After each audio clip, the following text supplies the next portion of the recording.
Redam suaranya Mandri, coba di volume.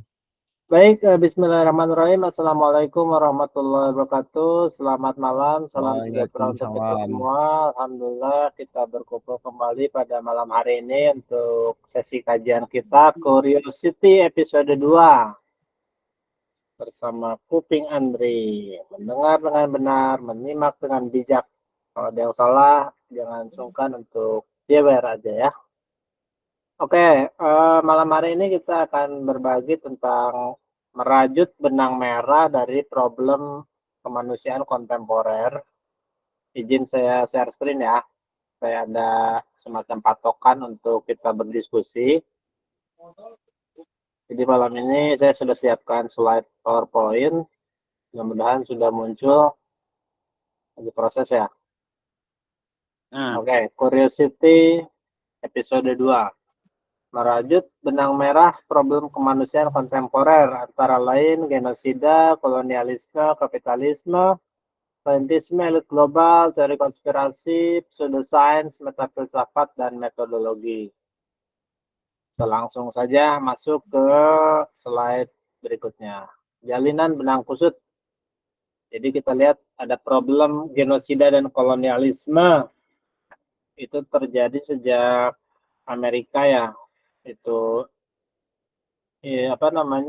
penduduk lokalnya itu penduduk aslinya kan Indian, suku Indian itu dilakukan genocide, pemusnahan atas dasar kolonialisme gitu kan, untuk menjajah, mengeksploitasi baik sumber daya alam maupun sumber daya manusianya gitu kan. Nah, terus ini masih terjadi, yang terbaru sekarang kan di Israel ya dengan Palestina itu terjadi genocide, dan itu adalah monumen dari kolonialisme yang semakin parah ternyata ketika terjadi di depan mata, ternyata dunia tidak bisa berbuat apa-apa. Nah, kolonialisme ini kemudian meluas dengan suatu sistem yang disebut sistem ekonomi kapitalisme yang didukung oleh saintisme. Jadi kapitalisme itu di mana modal bisa bergerak melipat gandakan dirinya sendiri dengan alat tukar uang, money fiat, yang tanpa lagi didukung oleh jaminan emas gitu kan. Jaminan emas sebagai pendukung nilainya, dia menyimpan nilai tanpa ada backup di belakangnya. Sementara saintisme ini memaksakan paradigma ilmiah, menurut mereka ilmiah itu sebagai kebenaran mutlak, sehingga menyingkirkan paradigma-paradigma lainnya seperti kearifan lokal, kemudian menjunjung tinggi etika, karena sains itu bebas nilai, bebas dari kepentingan, jadi tidak bicara etika di sains itu kan, hanya berbicara tentang nilai guna dan nilai kebenaran secara korespondensi secara empiris. Itu pun ketika tidak ada bukti empiris maka dianggap tidak benar gitu kan. Selamat bergabung Bung Apri, silakan, ini baru mulai kok. Jadi tadi genocide mulai dari penduduk asli Amerika Indian itu dilakukan pemusnahan massal atas dasar kolonialisme, meskipun dengan embel-embel jubah sivilisasi ya, untuk memanusiakan manusia. Mereka itu dianggapnya setengah binatang gitu kan, primata atau primitif gitu kan, dianggapnya primitif, sehingga perlu dilakukan pencerdasan dan akhirnya terjadi agresi atau invasi kebudayaan kolonial ini kepada daerah jajahan. Nah, ini meluas dengan kapitalisme dan saintisme. Namun kita tidak lepas dari post-truth berupa teori konspirasi dan pseudoscience. Jadi hal-hal semacam ini berbicara elit global gitu kan. Orang-orang yang punya sumber dana tak terbatas itu ketika ingin disampaikan di ruang publik selalu dianggap sebagai pseudoscience, cocokologi atau teori konspirasi, bukan suatu kebenaran ilmiah. Sehingga apapun cerita tentang itu hanya dianggap sebagai dongeng, sebagai menghubungkan titik-titik yang terpisah secara sembarangan gitu kan. Jadi tidak punya kekuatan argumentatif gitu.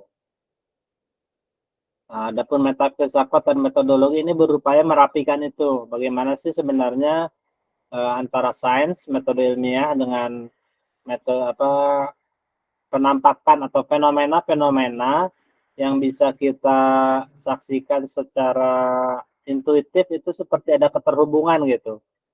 Namun secara intuitif bisa kita rasakan nyata begitu bagaimana penindasan atas nama kesuksesan, atas nama materialisme, hedonisme gitu.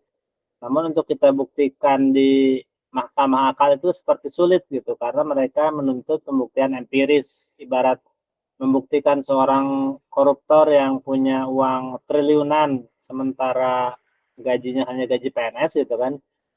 Itu kita bingung dia dapat duit dari mana, tapi untuk membuktikan dia memang korupsi, itu membutuhkan bukti-bukti yang tidak mudah karena syarat-syarat di pengadilan itu tidak semudah itu mengargumentasikan dugaan intuitif kita kan gitu.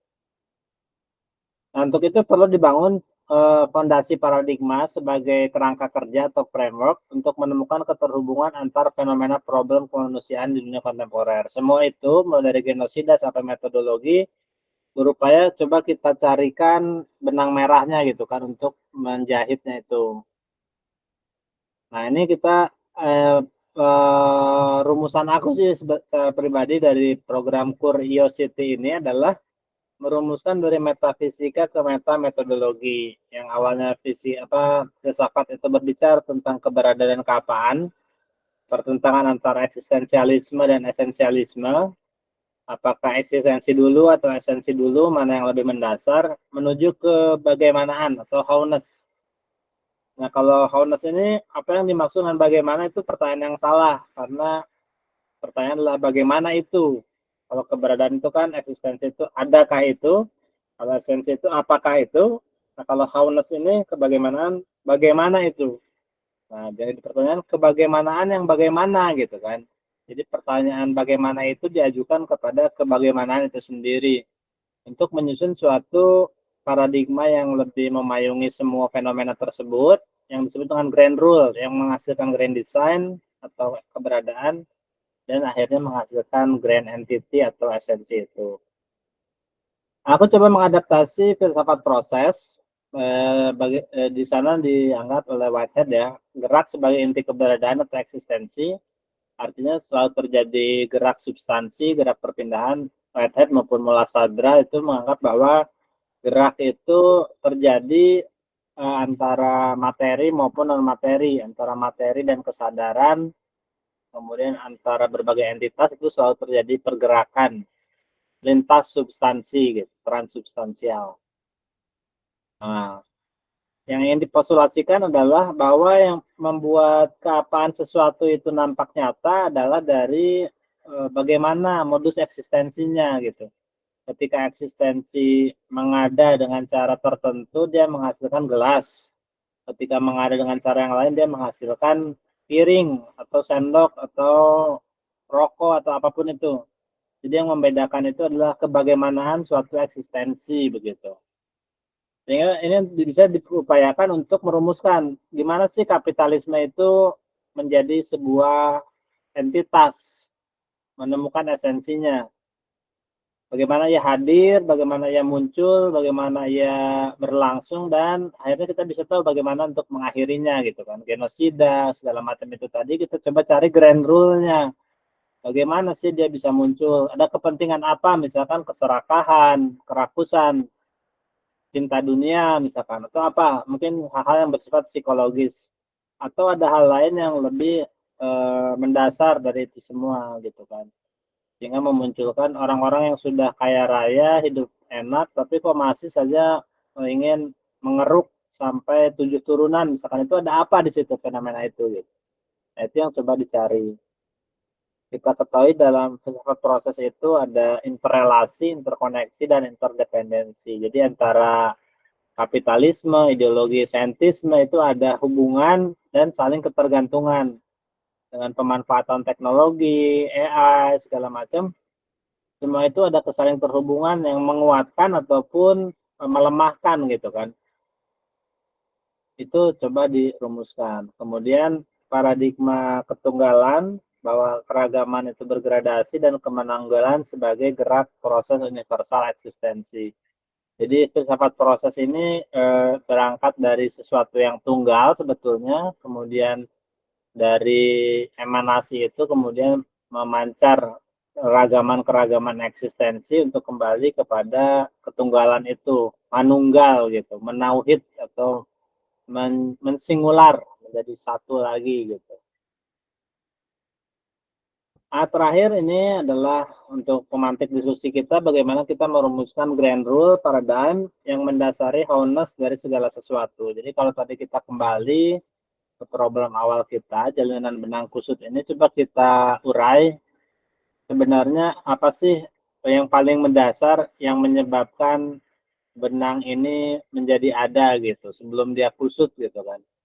Ada genosida, kolonialisme dan seterusnya ini coba kita bincangkan bersama di sini.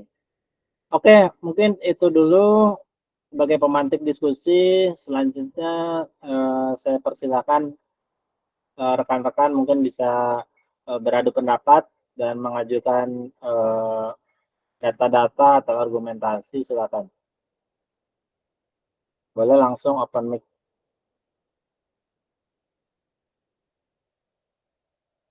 Misalkan kemarin ada bosnya Telegram ya, bos Telegram itu ditangkap oleh pihak Prancis, pemerintah Prancis. Kemudian setelah itu apa namanya? Setelah bos Telegram itu ditangkap, kemudian banyak konten-konten yang tadinya masih bisa bebas beredar di sana akhirnya disensor, di-ban begitu kan. Ini fenomena apa gitu. Meskipun tuduhannya adalah Telegram itu disalahgunakan oleh penggunanya untuk kegiatan-kegiatan kriminal kayak perdagangan narkoba, human trafficking, dan lain sebagainya. Namun di beberapa komunitas yang saya tahu itu berimbas pada penyensoran berita-berita genocide di Palestina gitu. Jadi ada imbas ke sana juga. Sementara kalau di platform Meta sendiri kan memang sudah dari dulu sulit untuk berita-berita genocide Palestina itu bisa beredar. Sudah sensor, sudah sangat ketat. Akun-akun banyak yang di-ban ketika sekedar menyebutkan Israel misalkan harus diubah jadi Isra 4L misalkan dan seterusnya begitu. Di hashtag-hashtag terkait pemberitaan genocide itu kemudian disensor begitu rupa. Baik, silakan Polar Bear mungkin ingin komentar tadi sudah open mic atau siapa dulu silakan.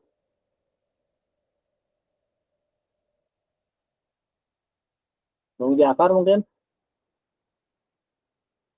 Ya, baik. Terima kasih Mas Andri. Ya, silakan Bung. Ya, senang sekali bisa ngobrol bareng Kopdar Digital ya. Kita Kopdar Digital di sini soalnya apa perlu banget gitu untuk memperbarui gelora semangat kita ya di dalam kehidupan sehari-hari, terus terutama apa ya, nilai-nilai positif ini banyak secara pribadi dan pengetahuan yang menambah. Bicara soal cure the city ya, how to cure the city, how to cure the world, how to heal the world, itu sebenarnya kita kembali lagi kalau kita lihat di dalam Maqasidul Syar'iyyah ya, sudut pandang agama lah. Agama ini tujuannya kemanusiaan Mas Andri, semuanya itu bukan berdebat siapa Tuhan. Kan ada 5 itu Maqasidul Syar'iyyah, li'idfa'iddin, untuk menjaga agama itu sendiri bagaimana? Ya dengan cara menjaga nyawa katanya, li'idfa'in nafas, menjaga harta, li'idfa'il amwal, kan ada, semua orang tahu lah kalau ini orang-orang konservatif sudah hafal itu.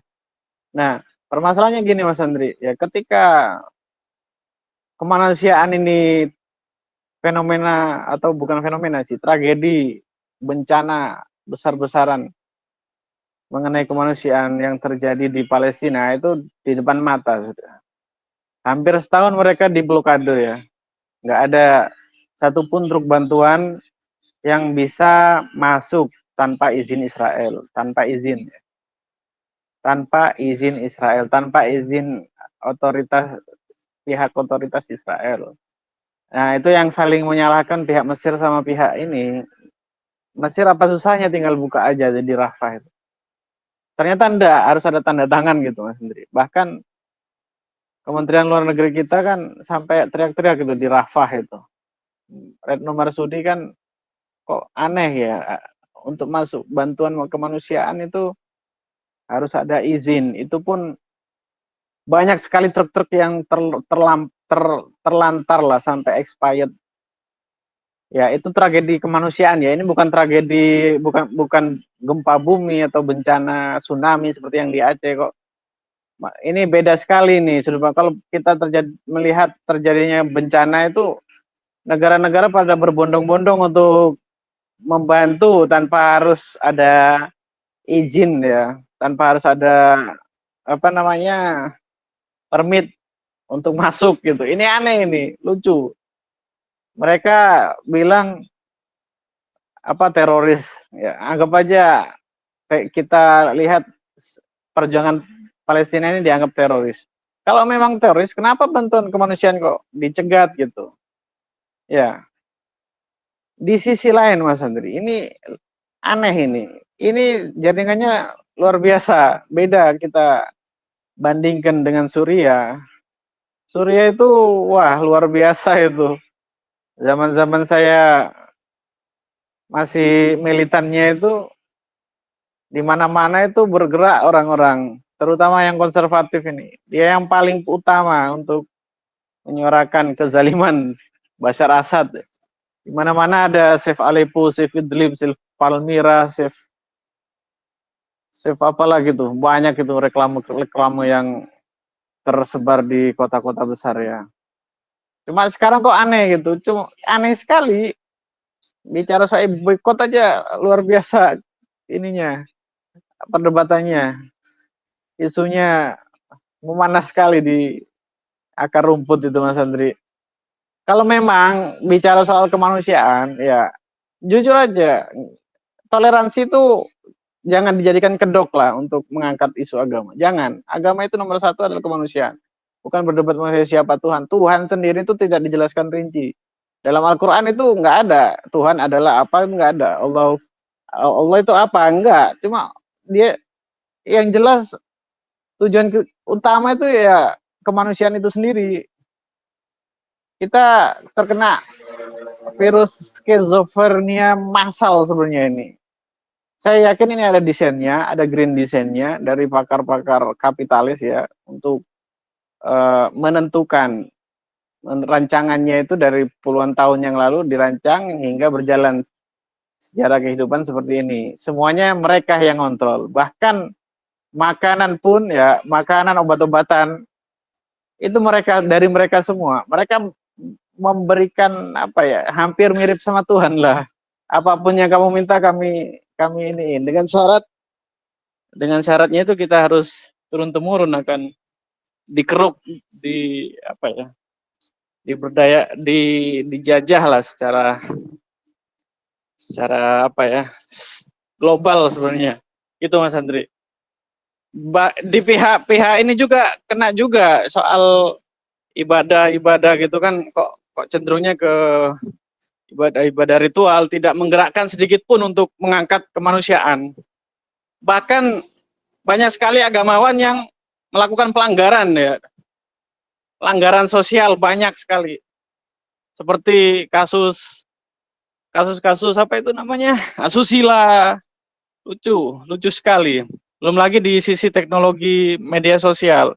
Ya, media sosial ini kita bisa akses apa aja kecuali Palestina. Terbatas. Kita untuk memberitakan Palestina aja susahnya minta ampun. Harus tulisannya harus ada huruf angka-angkanya gitu. Semuanya itu pada kompak ya.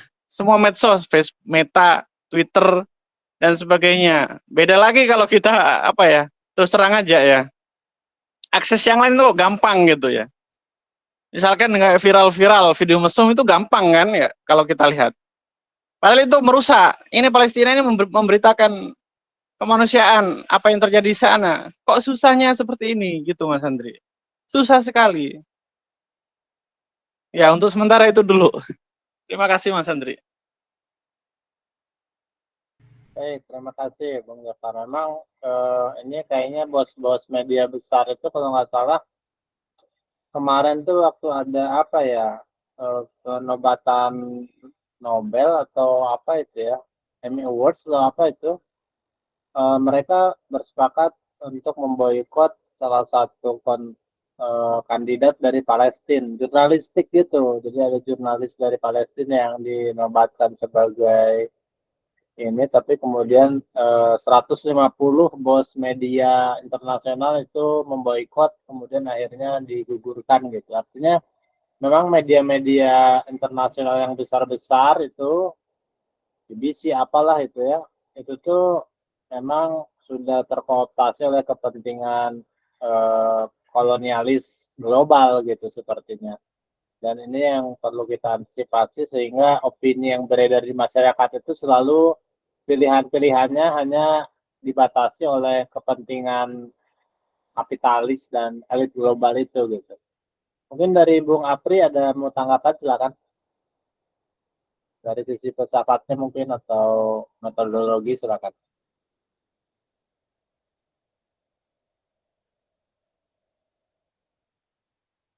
Bang Iqbal mungkin sudah dapat sedikit ini tempat.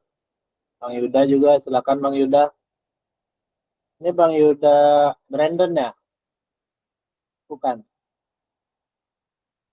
Yuda ya, bukan. Ya, jadi kalau zaman dulu itu kolonialisme itu beredar dengan memanfaatkan perbudakan ya, perbudakan dalam arti pemilikan manusia oleh manusia lain eh, untuk mengolah sumber daya yang ada di negara lain dengan dijadikan negara koloni begitu.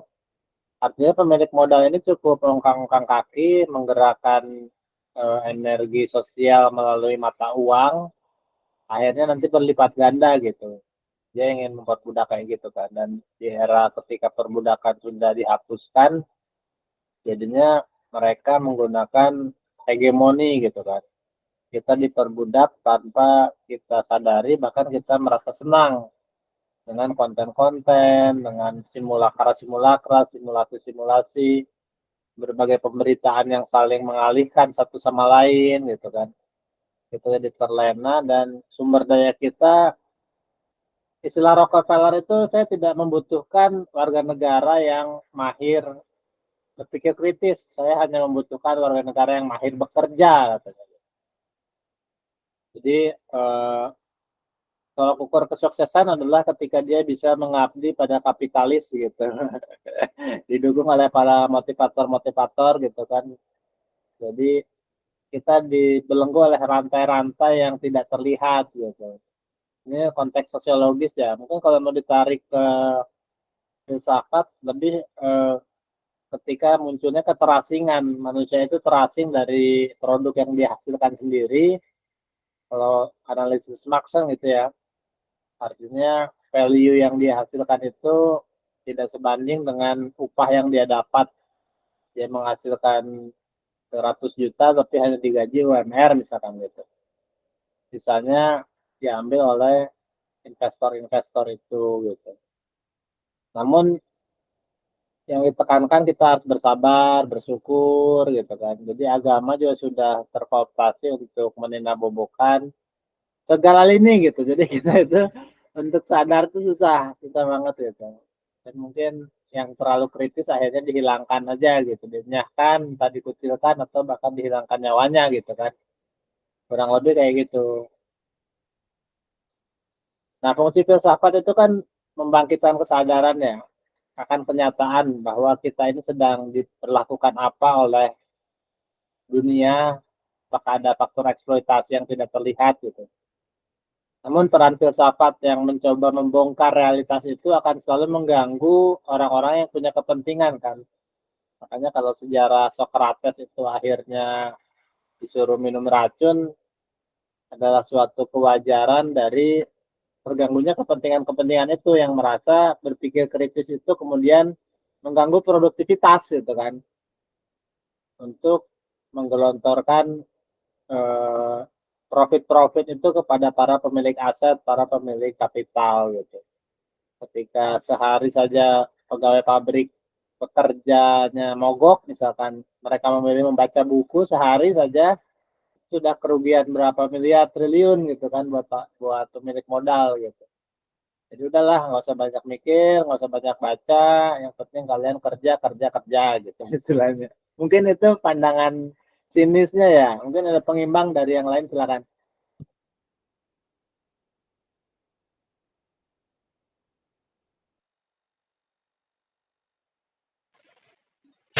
Halo Kang Andri, Silakan Kang Apri. Assalamualaikum. Ya, selamat malam teman-teman. Mungkin aku ini ya agak apa-apa ya agak keluar dari topik ya, Andri ya. Tapi masih Oke, masih nggak apa-apa, coba silakan silakan. ya masih coba untuk nanggapin tentang ini apa tadi ya kesadaran palsu yang dibicarakan sama Kang Andri gitu, bahwa eh, narasi-narasi itu ya sebetulnya kan kita sebelum sebelum apa ya sebelum kita ada gitu kan, itu kan sebenarnya kita sudah tercipta tuh narasi-narasi gitu kan yang disebut gitu, atau culture gitu kan. Culture itu kan sebenarnya kayak apa ya, kayak mau menseragamkan sesuatu, dan dalam satu sisi terhadap kebudayaan itu dalam apa ya kayak ya ada positif ada negatifnya gitu kan.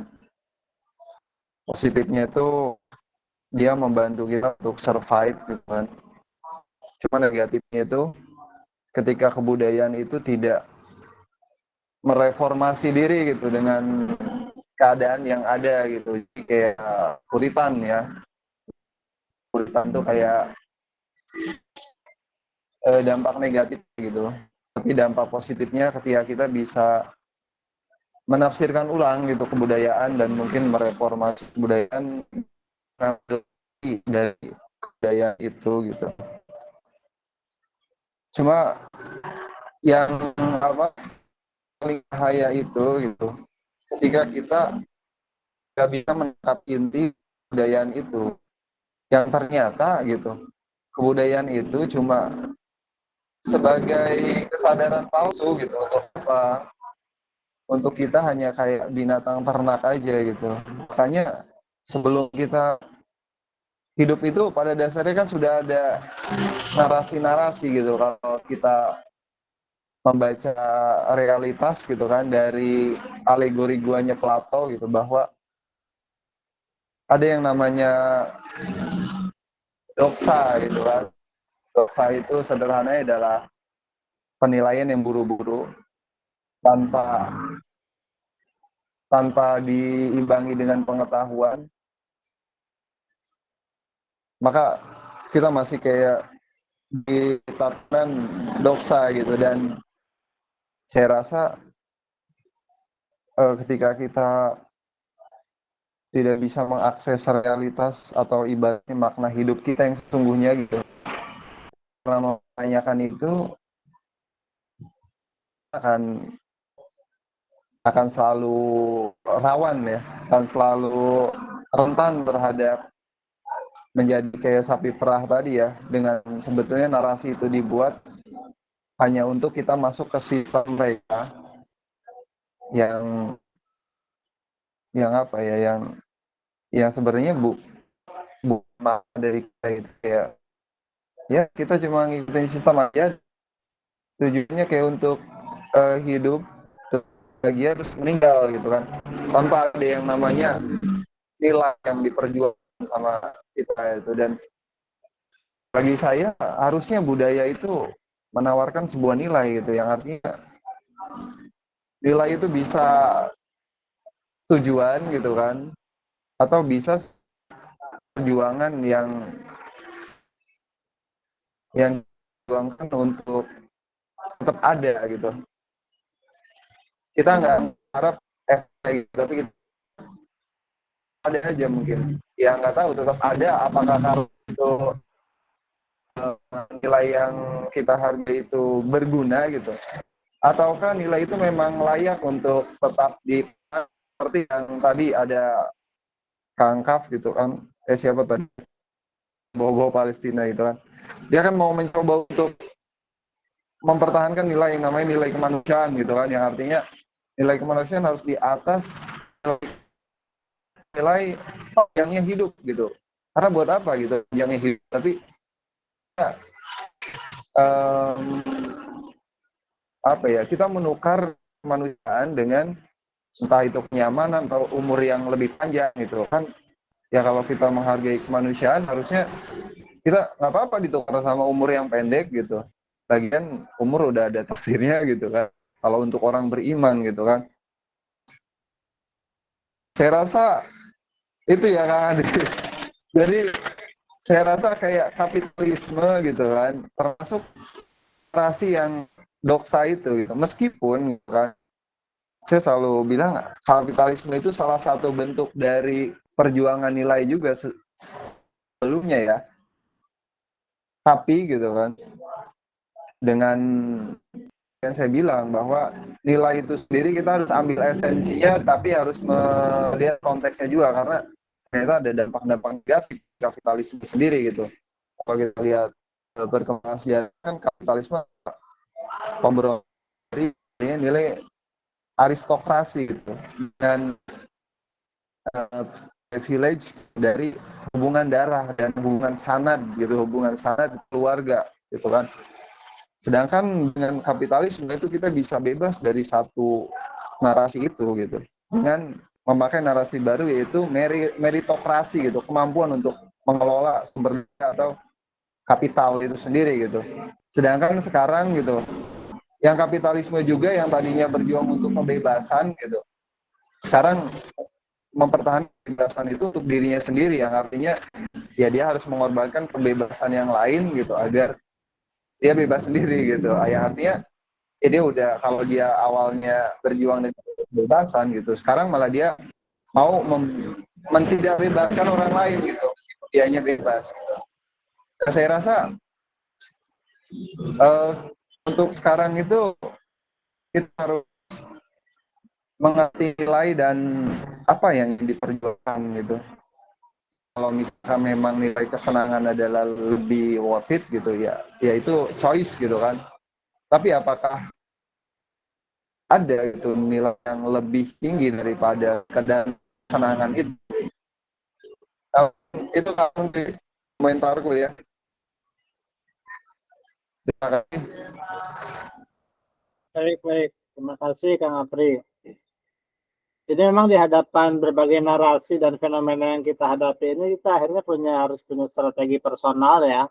Bagaimana memaknai hidup kita, memposisikan diri, peran apa yang bisa kita gunakan, tanggung jawab pribadi kita, sejauh mana kita mengambil peran dan tanggung jawab supaya hidup kita bermakna, membahagiakan, sekaligus juga bertanggung jawab gitu kan. Dalam pengertian responsibel terhadap tindakan, ucapan, pengetahuan kita maupun sikap-sikap kita gitu. Itu secara etisnya gitu.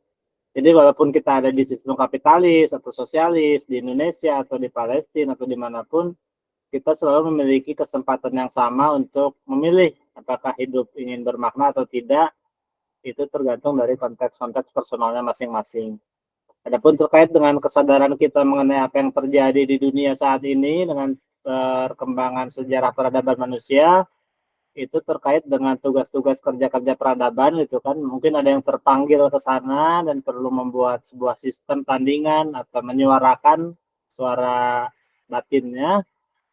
Silakan bisa berjuang dan memperjuangkan itu sampai ditemukan makna hidupnya gitu ya Bung Apri ya.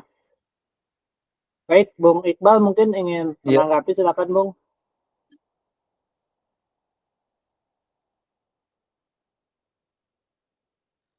Oke, sebelum Bung Iqbal mungkin Bung Jafar sudah open mic, silakan. Oh ya, makasih Mas Andri. Kalau dilihat ya Mas Andri ya, persoalan kehidupan ini kan kemanusiaan sebenarnya. Persoalan utamanya. Kita lihat aja ada istilah via justitia, ruat celum ya katanya siapa itu. Tegakkanlah hukum meskipun langit itu runtuh ya. Hukum sendiri itu untuk kita semua, untuk menegakkan keadilan untuk manusia itu sendiri. Nggak ada kompromi nih soal kemanusiaan ini. Ketika tercederai kita harus bergerak. Ketika kita pasif, diam saja, acuh tak acuh melihat fenomena yang ada, kemanusiaan mulai dari tetangga kita bagaimana, apakah masih terjadi gesekan, apakah ada yang tidak dipedulikan, apakah ada yang tidak ditolong ketika membutuhkan bantuan gitu. Skala kecil aja dulu ya. Nah, ini itu akan meluas nanti. Akan meluas sampai ke seluruh dunia lah.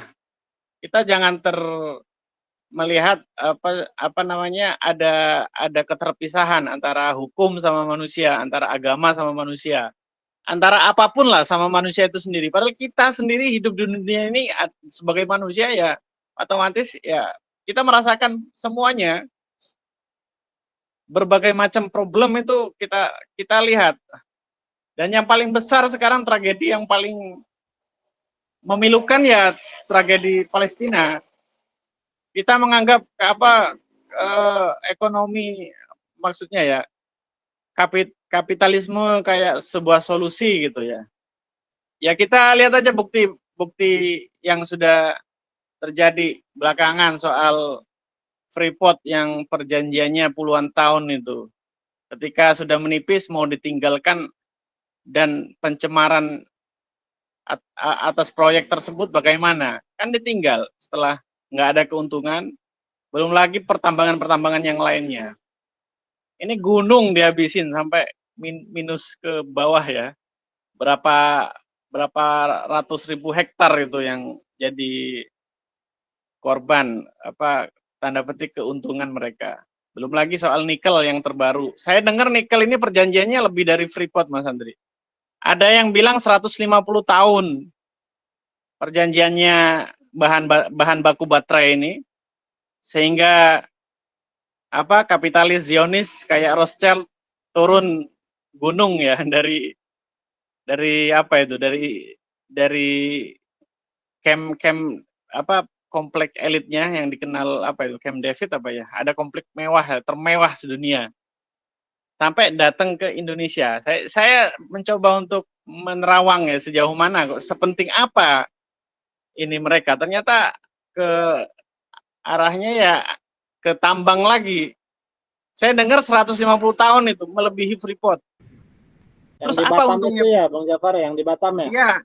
Iya. Jadi Batam ini kayak sentralnya, tapi kan yang jadi fokus kan nikel nih. Nikel ini kan bahannya baterai, bahan baku baterai. Yang kita berjuang mati-matian untuk melawan Eropa ya, supaya kita tidak ekspor bahan bakunya, ternyata mereka datang ke sini gitu, mendirikan perusahaannya, kita jadi buruh lagi, kita jadi buruh harian, pekerja kasar lagi.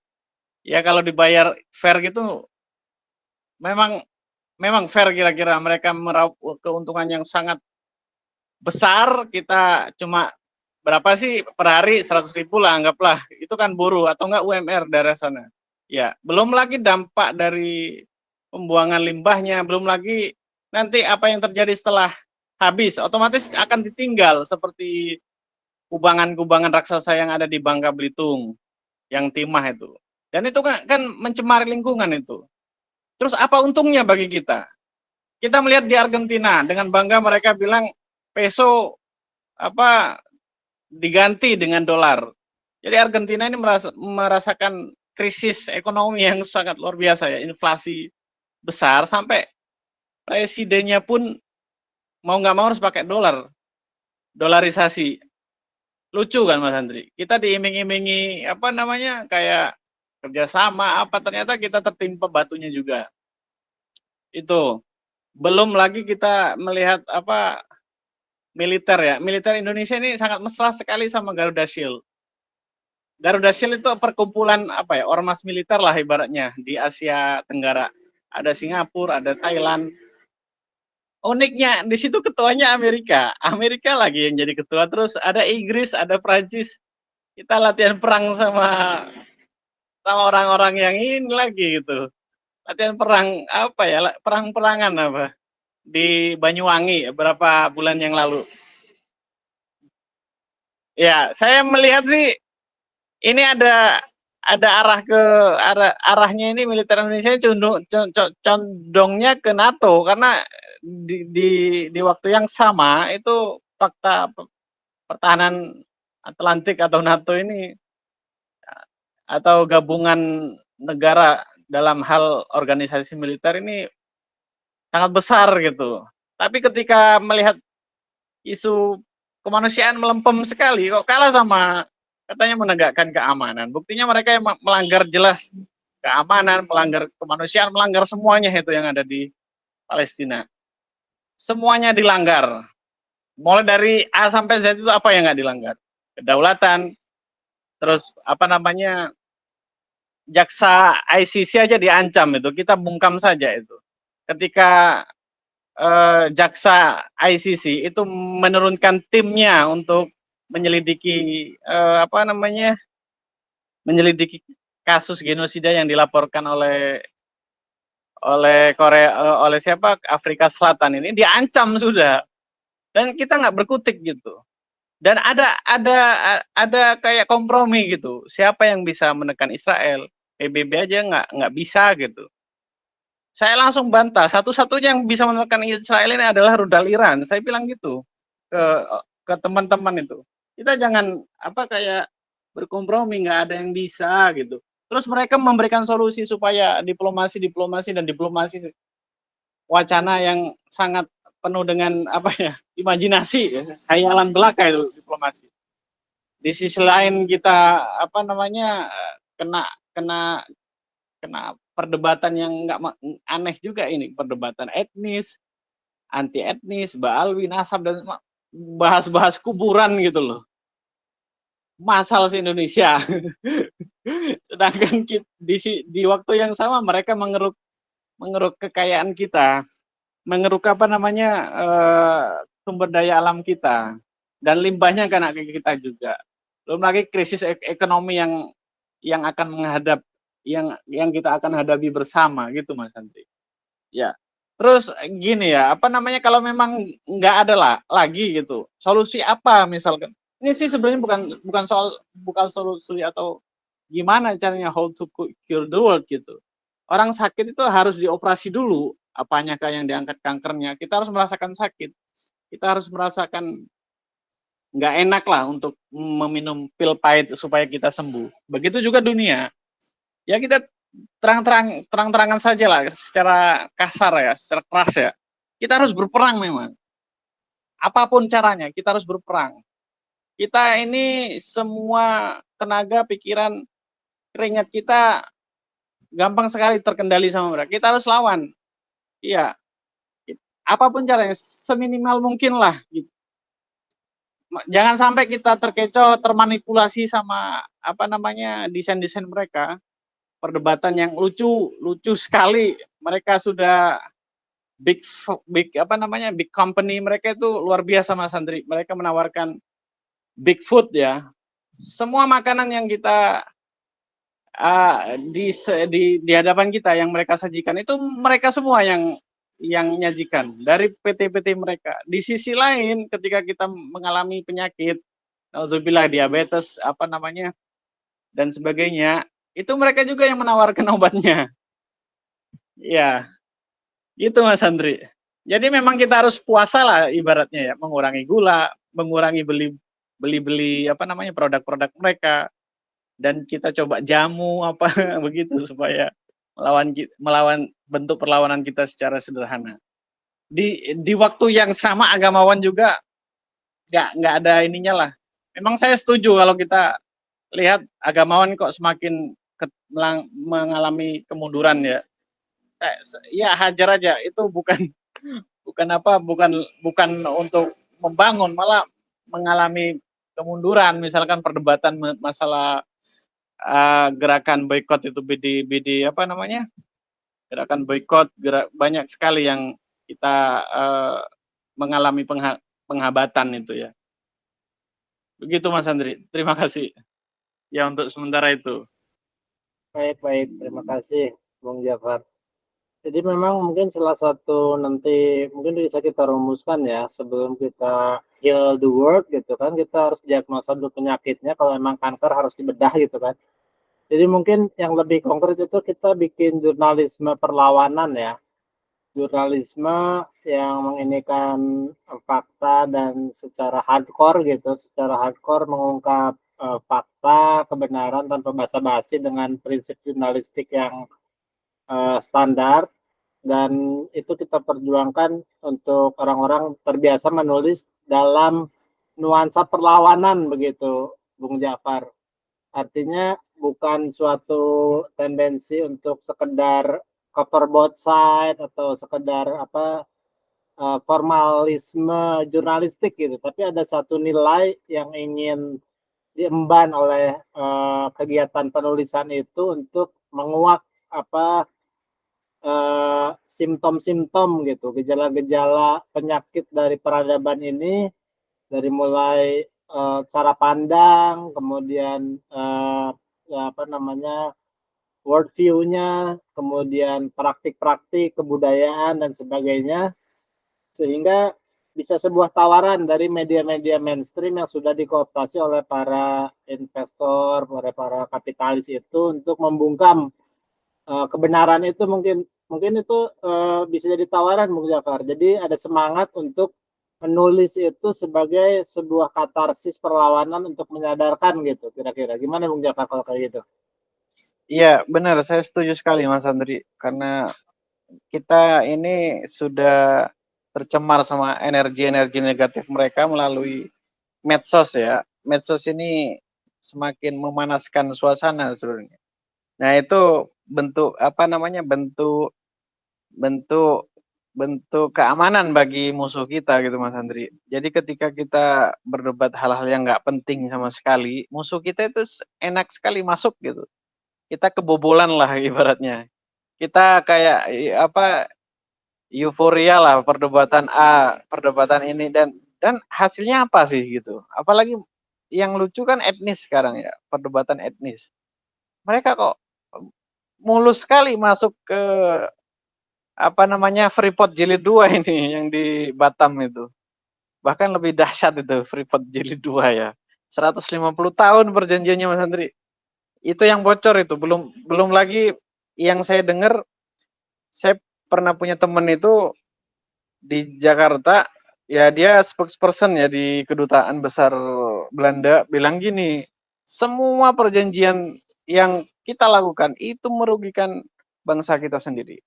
Semuanya, karena itu kan perjanjian dalam bentuk bahasa Inggris dan nggak diungkap di publik gitu. Semua perjanjian itu merugikan kita. Gitu Mas Andri. Baik. Terima kasih Bung Jafar. Ini ada Bung Syarif Maulana sudah bergabung. Mungkin ada pandangan Kang Syarif tentang ini genosida dari sejak Amerika dulu menggenosid para penduduk aslinya dengan motif kolonialisme, sampai yang sekarang di depan mata itu genosida Israel terhadap Palestina. Kemudian bagaimana sistem kapitalisme membungkam media-media untuk memberitakan, sampai bosnya Telegram juga diberangus oleh Perancis gitu kan, oleh otorita Perancis, sehingga pemberitaan-pemberitaan yang lebih berimbang itu disensor dan di-ban gitu, diblokir akun-akunnya. Mungkin bisa lebih disimak kan, ini kita mulai panas ini. Pembicara tadi Bang Apri udah mulai mendinginkan dengan mencoba lebih jalur tengah mungkin ya, bahwa kapitalisme itu juga ada semangat nilai yang hendak diusung daripada sistem kerajaan, sistem nasab, sistem turun-temurun, dengan kapitalisme berbasis meritokrasi. Tapi sekarang kapitalisme telah berubah jadi penindasan baru, perbudakan baru begitu. Mungkin Kang Syarif punya perspektif. Silakan Kang Sarif. Halo. Ya, sorry ya baru gabung ya. Kedengeran ya suaraku ya? Ya, aman. Ya, aku udah baru tutup warung, lagi makan sama si Irfan ya. Sorry ya tadi nggak sempet nemuin, udah pesan Gojek tapi nggak ada yang mau. Apa ya, aku nggak ngikutin dari awal tapi kalau sedikit komentar apa ya, tadi nyinggung soal kerajaan, kapitalisme dan sebagainya. Sebenarnya aku tuh kadang berpikir gini, segala sistem yang ada itu kan sebenarnya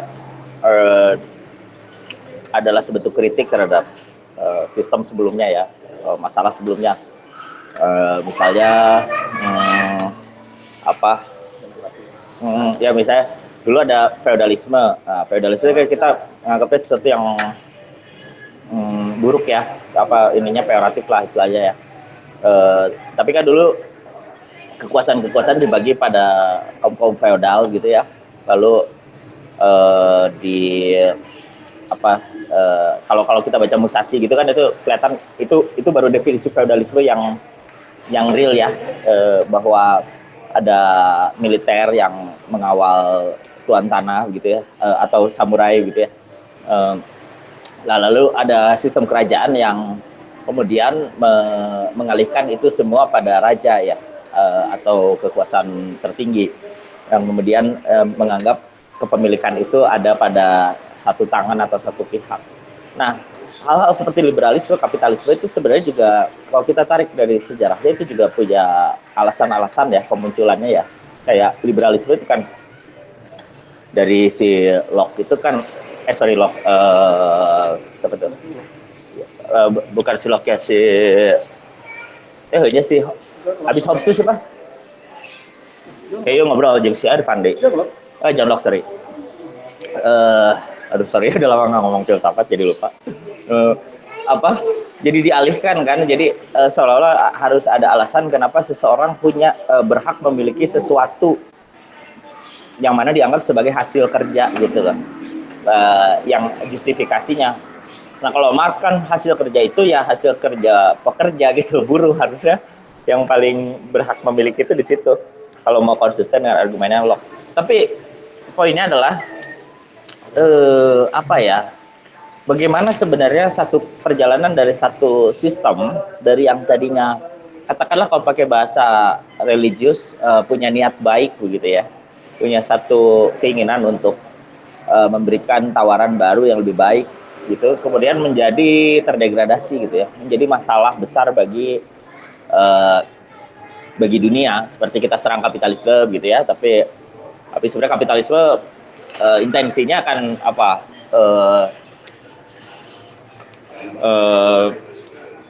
ya juga keadilan, dia punya justifikasi keadilan gitu. Begitupun Marxisme dan segala macamnya.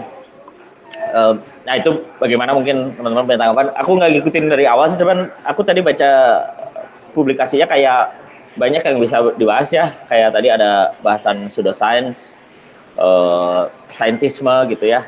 Ya ada banyak sih, aku coba ambil dari situ-situ ya. Terutama ini ya, liberalisme itu juga awalnya ini kan si liberalismenya Mill juga kan mengkritik puritanismenya Victorian ya. Jadi sebenarnya dalam arti tertentu pada waktu itu lebih segar gitu ya. Tapi kenapa sekarang jadi problem-problem yang baru gitu? Apa yang membuatnya menjadi problem?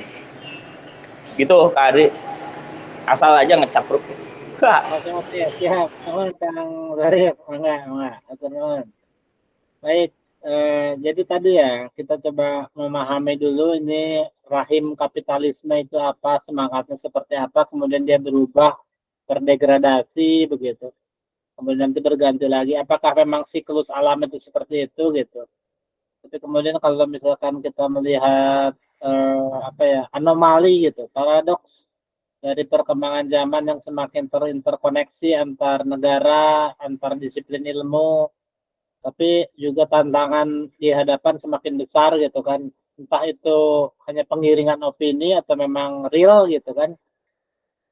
Tapi seolah-olah kita dimombardir dengan problem dari yang paling sepele gitu kan, perceraian artis misalkan gitu, atau misalkan apa perdebatan Rocky Gerung dengan Sylvester gitu kan, sampai masalah nasional, perubahan RUU, sampai masalah global, internasional, kayaknya dikepung dengan berbagai problem. Tapi kalau kita lihat keseharian kita ya gini-gini aja gitu kan sebetulnya gitu. Kadang kita kayak jadi bingung sebenarnya mau garap yang mana dulu gitu, yang lebih prioritas gitu. Satu sisi ada hal-hal urgent, mendesak, ada juga hal-hal penting, tapi juga kadang kita butuh katarsis, entertainment gitu kan. Mana entertainment ini juga jadi industri yang kemudian kalau menurut Bung Jafar yang sebenarnya nggak perlu-perlu amat gitu, tapi kok jadi industri artis itu dibayar lebih mahal daripada guru gitu kan. Yang kerjanya melawak itu kerjanya bayarannya lebih mahal stand up komedian gitu kan daripada seorang guru yang membimbing anak-anak bangsa gitu kan. Itu kan paradoks gitu ya. Oke, mungkin dari yang lain ada pandangan, perspektif atau ini. Bung Gondrong belum menyampaikan dari tadi. Bung Onesimus juga, Bung Apri silakan.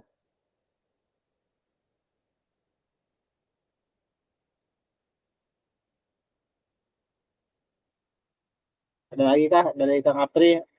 Kang Apri lagi? Kalau nggak ini kita udah hampir 1 jam ini. Biasanya kita 1 jam selesai nih Kang Syarif baru gabung. Nggak apa-apa, nanti kita bisa adakan lagi berikutnya sambil mengambil amunisi kira-kira progresnya seperti apa untuk lebih konkretnya dari teoretik ke praksis gitu ya, Bang Jafar ya. Baik, bagaimana nih? Mau kita lanjut? Silakan. Kalau masih ada yang mau berpandangan, saya kasih waktu 1 menit. Kalau tidak, mungkin kita akan akhiri nih di 1 jam. Silakan.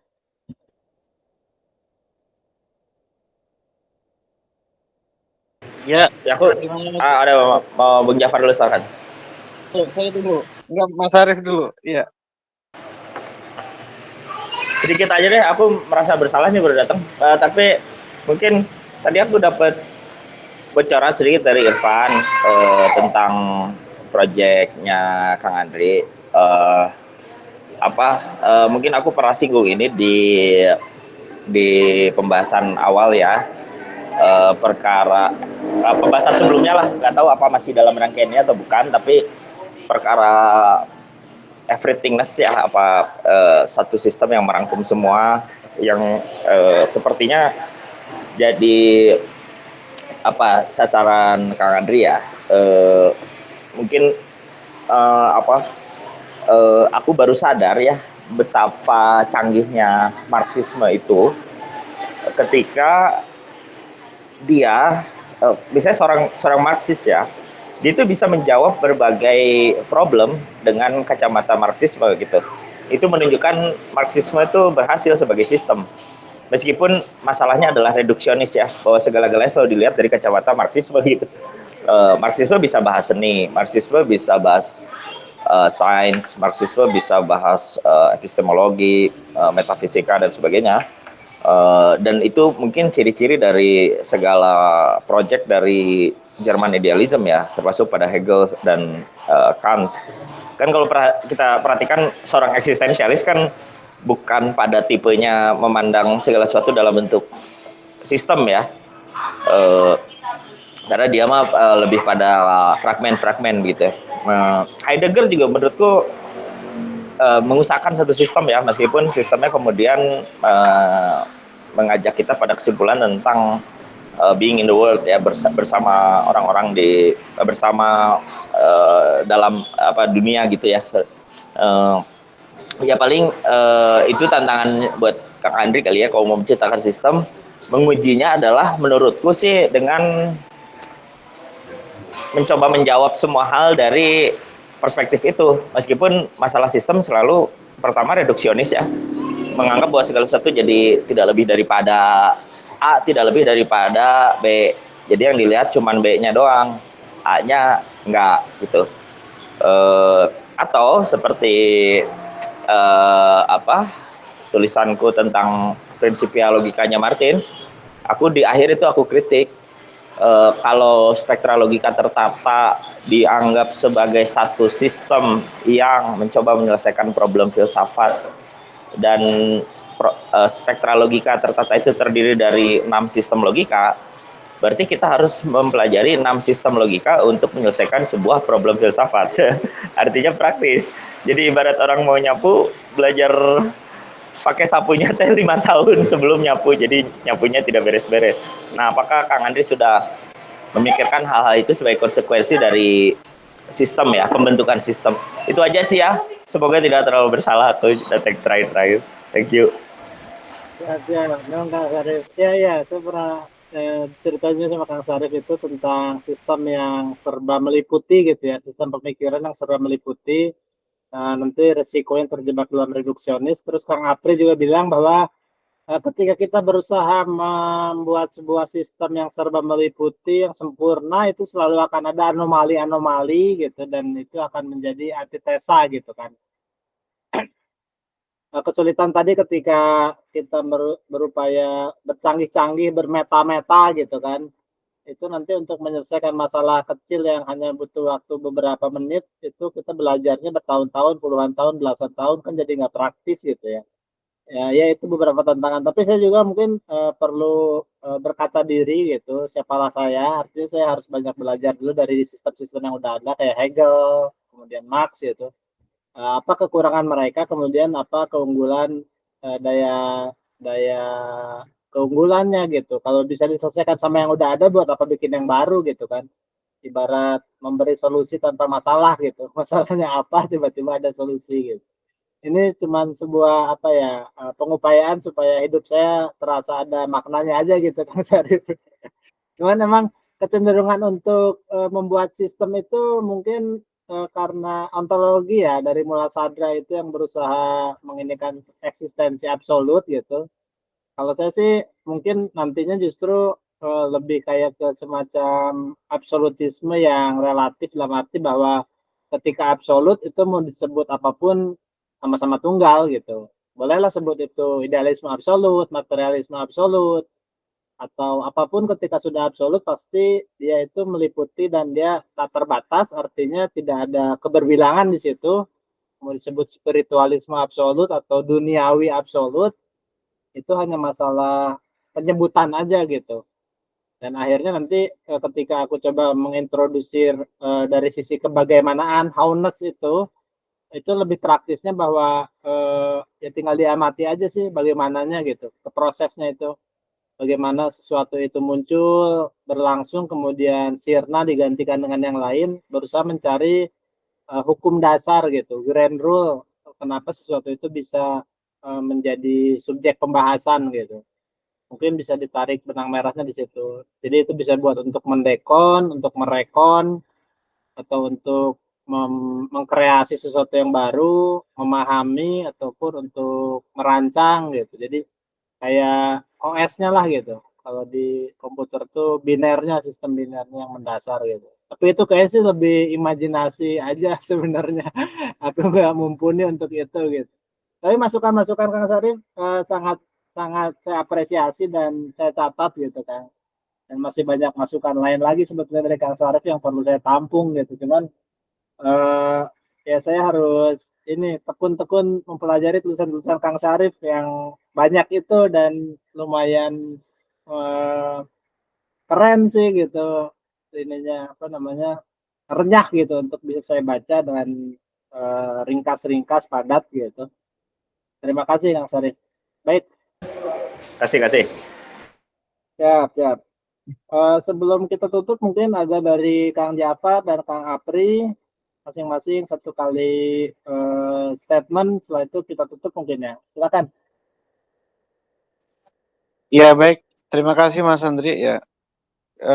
Kalau saya sih menyimpulkannya apapun sistemnya ya, yang penting tidak menindas, dan apapun lah, bukan harus marhaenisme kan, bukan harus seorang marhaen, enggak. Apapun sistemnya, mau kiri mau kanan, tapi kalau sudah menindas kita lawan siapapun itu. Kalau sudah melakukan kezaliman ya, itu musuh sudah, siapapun itu. Kemudian kita terkecoh dengan hal yang nggak penting sehingga kita fokus kita ngeblur gitu. Soal berita-berita ini kan sudah menjadi virus ya, virus yang sangat bahaya, kita terlena dengan itu, yang kita nikmatin sehari-hari, mau makanan, mau informasi, semuanya sama. Jadi hal-hal yang menjadi yang sangat penting bagi kita, akhirnya kita teralihkan. Akhirnya kita nggak punya visi ke depannya, nggak misi kita menegakkan keadilan seutuhnya lah. Tapi karena banyak sekali gelombang-gelombang tsunami energi ini, ya kita terkoyak akhirnya. Ya itu aja dulu Mas Andri. Ya terima kasih ya Mas Andri. Baik, terima kasih Bung Jafar. Jadi Bung Jafar penekanannya lebih kepada nilai ya, value keadilan itu sebagai rambu-rambu untuk selalu kita pegang gitu ya. Apapun Iya. sistemnya, apapun paradigmanya, selama dia meneguhkan prinsip keadilan dan tidak menindas, itu didukung aja gitu ya. Oke, itu jadi satu catatan. Memang pengupayaan-pengupayaannya bisa di jalur akademis, bisa di jalur profesional, bisa di jalur hobi, apapun itu, tapi selalu memegang teguh nilai-nilai keadilan begitu ya. Oke. Silakan Bung Apri, ada kata-kata penutup lah. Oke, terima kasih Kang Andi. Bagi saya sih apapun nilainya ya, selama itu kita bisa memiliki waktu untuk berefleksi gitu.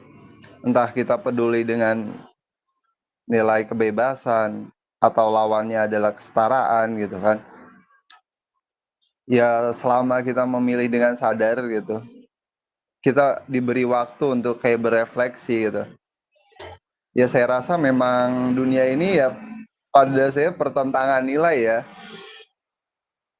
Ya meskipun ya hal yang bagus gitu kalau misalkan ada pergabungan nilai itu gitu.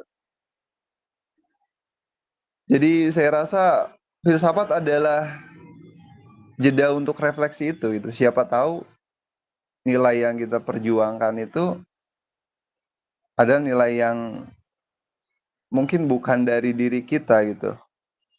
Dan saya harap semoga sistem yang dibuat sama Kang Andre itu bisa menjadi refleksi untuk kita menilai nilai kita gitu.